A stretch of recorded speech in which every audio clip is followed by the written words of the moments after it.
for my heart is full. I told him what I thought, and told him no more than what he himself found to be apt and true. But did you ever tell him that she was false? I did. You told a lie. An honest, stagnant lie. Upon my soul, a lie, a wicked lie. She falls with Cassio. Did you say with Cassio? With Cassio, mistress? Go to, charm your tongue. I will not charm my tongue. I am bound to speak. My mistress here lies murdered in her bed. Heavens forfend! And your reports have set the murder on. Spare not, masters. It is true indeed. This a strange truth. Monstrous act. Oh, villainy. Oh, villainy. I think about it. I think, oh, I smelled it. I thought so then. Oh, I'll kill myself for grief. Oh, villainy. Come, hold your peace. Good gentlemen, let me have leave to speak. 'Tis proper I obey him, but not now. Perchance Iago will ne'er go home. Nay, lay thee down and roar, for thou hast killed the sweetest, innocent that ever did lift up high. Oh, she was foul! She was foul! Uncle, there lies your niece dead, whose breath indeed these hands have newly stopped. I know this act shows horrible and grim. Poor Desdemona. Oh, I'm glad thy father's dead. Thy match was mortal to him, and pure grief shows all thread and twains. Did he live now, the sight would make him do a desperate turn. Yea, curses by the angel, and fall to reprobation. It is pitiful. But yet Iago knows that she with Cassio committed the act of shame 1,000 times. And she did gratify his amorous works with that pledge of love which I first gave her. It was a handkerchief, an antique token that my father gave my mother. Oh, heaven! Oh, heavenly powers! Be wise and get you home. Dwell out. High peace. No, I will speak as liberal as the north. Let men and heaven and devils, let them all cry shame against me, yet I'll speak. I charge you, get you home. Will not. Fire! Your sword upon a woman. O thou dull mole, that handkerchief thou speakest of, I did find my fortune and did give my husband. Villainous whore! She falls with Cassio. No, alas, I found it. He begged of me to steal it. Filth thou liest! By heaven, I do not, gentlemen. Murderous coxcomb. What should so good a woman do with such a fool? Are there no stones in heaven but what serve for the thunder? Wretched villain! She followed. Sure, he had killed his own wife. He's a notorious villain. Take you this weapon, which I have here recovered from them all. Come, guard the door without. Let him not pass, but kill him rather. I'll after that same villain, for 'tis a damned slave.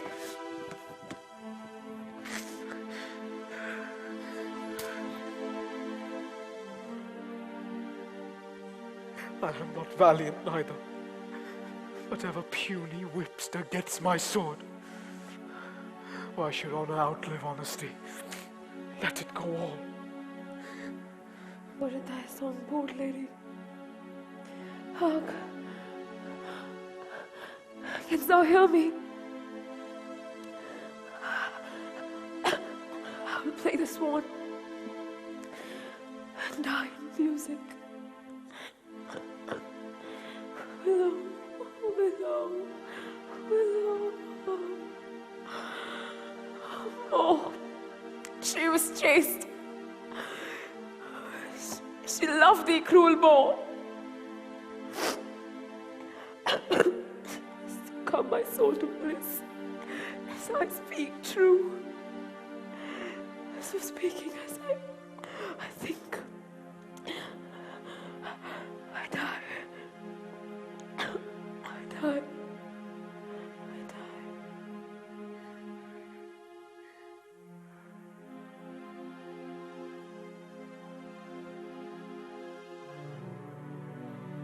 I have another weapon in this chamber. A sword of Spain it is. The ice brook's temper. Uncle, I must come forth. Thou tempted, will cause thee dare. Thou hast no weapon and perforce must suffer. Speak with me, or naked as I am, I will assault thee. What is the matter, Othello? Behold, I have a weapon. A better never did itself sustain upon a soldier's side. I have seen the day that with this good sword and this little arm, I have made my way through more impediments than 20 times your stop. But, O vain boast, who can control his fate? It is not so now. Be not afraid, though you do see me weaponed.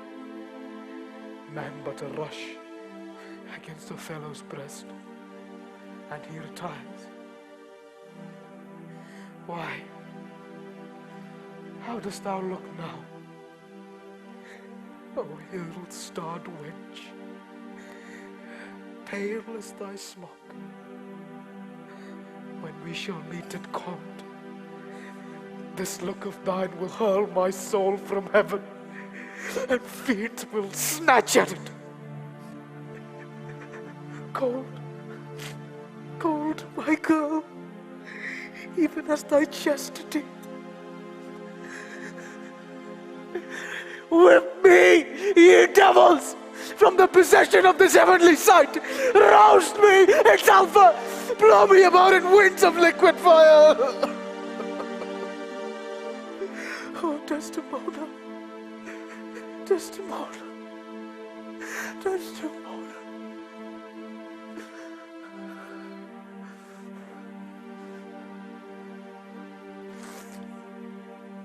Where is this most rash and unfortunate man?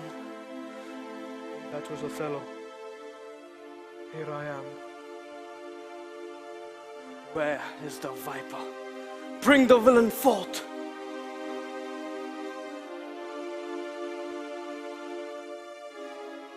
I look down towards his feet, but that's a fable.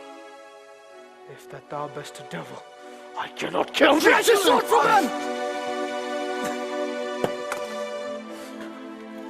I plead, sir, do not kill. Oh, I'm not sorry neither, for in my sense 'tis happiness to die.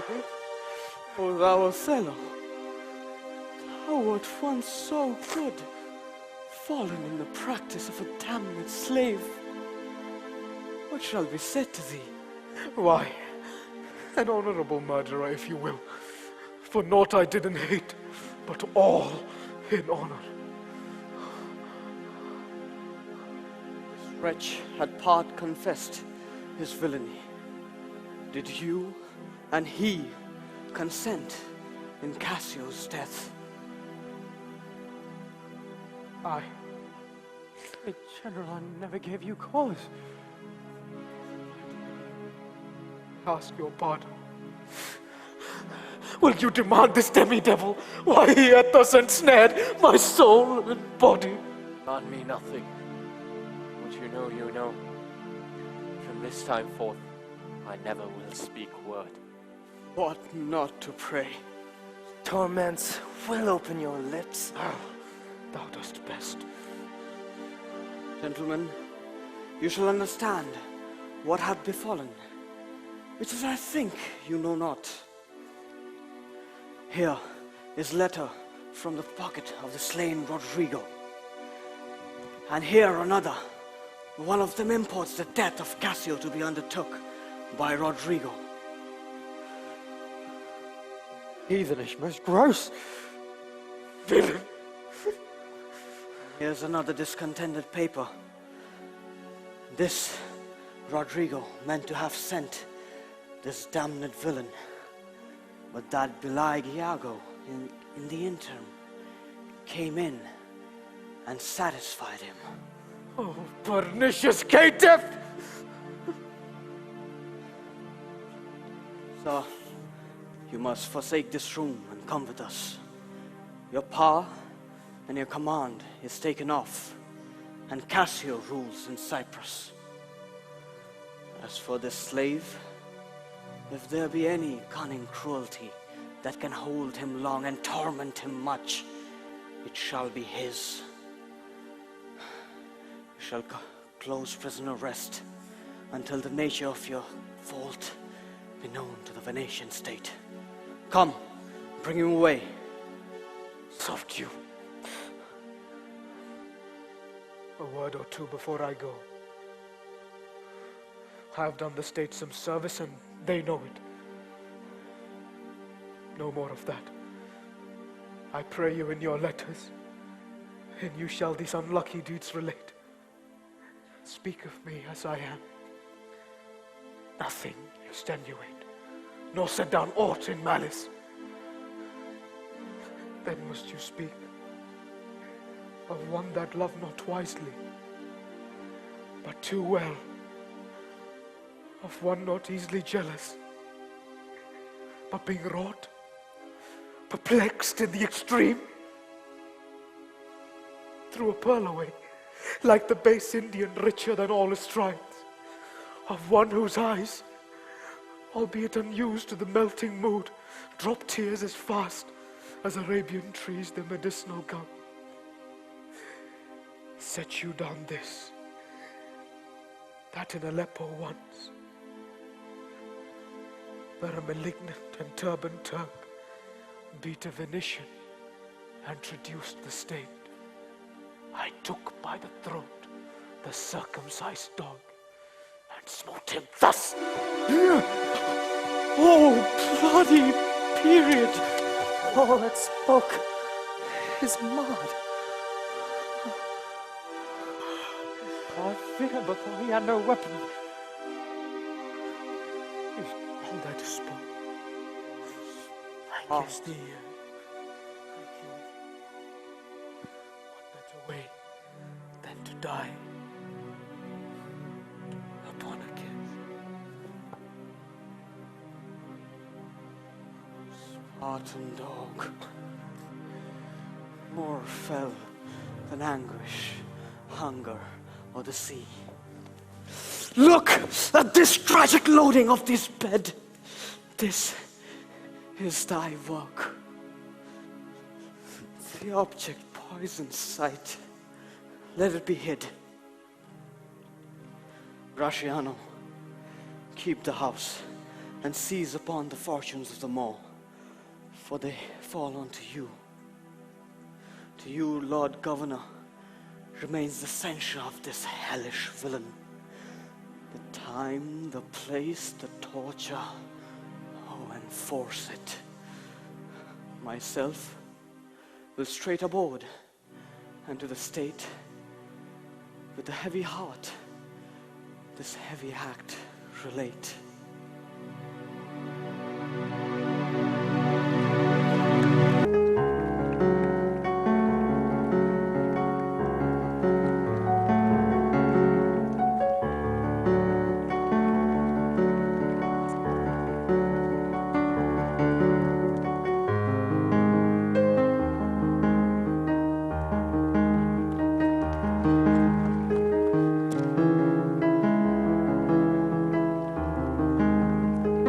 Ladies and gentlemen, this was the tragedy of Othello, the Moor of Venice. May I now call upon our beloved Vice Chancellor, Colonel Father Thomas C. Matthew, to share a few words on the play. Please wait a second, please. I don't have any words to express the gratitude to these young people. 3.5 hours, a spellbound time. I never thought that I can sit at a stretch without looking at the watch for 3.5 hours. You young people did a wonderful job. Thank you very much on behalf of the institution. And you have to remember, they are all 18, 19 young boys and girls, just joined the School of Law just 5 or 6 months ago. You did a wonderful job. What I have to tell, almost all of you are juniors, 4.5 years more to go. Thank you very much for all of you for your wonderful performance. And you lived 400 years ago. I was asking my predecessor, Sebastian, who was the principal, he is a literature specialist, of course, registrar. Dr. Anil also is a literature specialist. 400 years ago, this was written by Shakespeare. Definitely, you brought that 400 years' time to this stage with more liveliness and historical perspective. And the one who made this miracle is none other than the director, Esther Ace. She asked me or told me, please, Father, don't call me to this stage. But it is my responsibility to call you, madam, and share a few words. And in the meantime, you young people, you can do a lot of performance in the future. And all your characters, whether it is Othello, or it is Iago, or it is Desmona, and all of you did wonderful in particular, and seniors also here, I observe, and those who worked in the backstage also did wonderfully well. And one more performance, remember, the third day after tomorrow at Kenkeri campus. Over to Esther Reyes, director. Thank you, Father. Thank you, audience. I first have to thank my God, my Lord, for making this possible. Half the audience has gone away, but that doesn't matter. I still want to thank all of you for doing a splendid job. I don't know if yesterday's performance was better or today's, but I still want to call forward whom I really consider in my 50 years, I would say, of having done a lot of theatre in different cities of the country and having been exposed to quite a bit of theatre outside the country. I want to call forward John, Varun,